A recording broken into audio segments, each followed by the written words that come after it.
Tonight, tragedy in City Heights after a 14-year-old was shot and killed. We begin tonight with a deadly shooting in City Heights. Her City Heights home, her killer still on the run. City Heights. What elementary did you go to?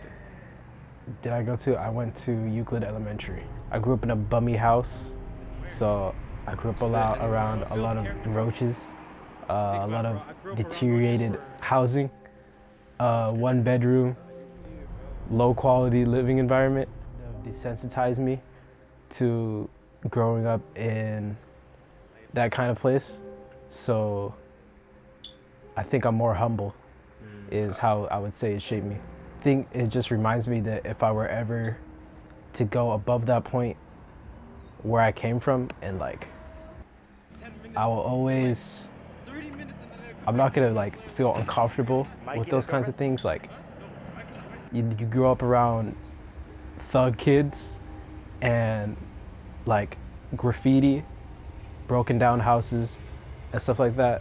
It's not like the worst, like somewhere in like Chicago or something, but it's like it's on the same level kind of.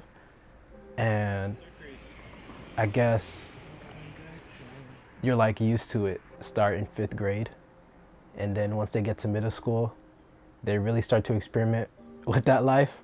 And once you get into high school, it's wraps. I think a lot of it lies in our parents or what goes around at home.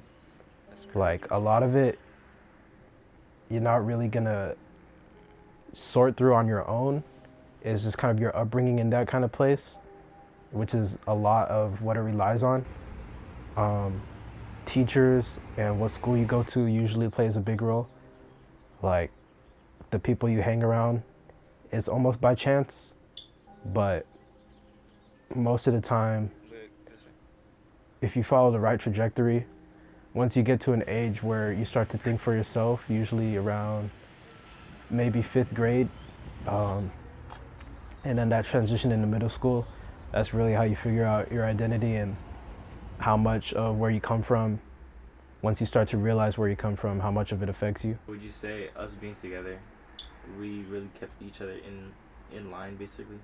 Yeah, I think we grew up as nerds, kind of geeks, so we didn't really get attached to that kind of lifestyle where you could see a lot of people start to ditch towards once they got older into 5th grade and start to break more rules, and you just kind of keep away from that when you grow up and hang around people of a different type of mentality.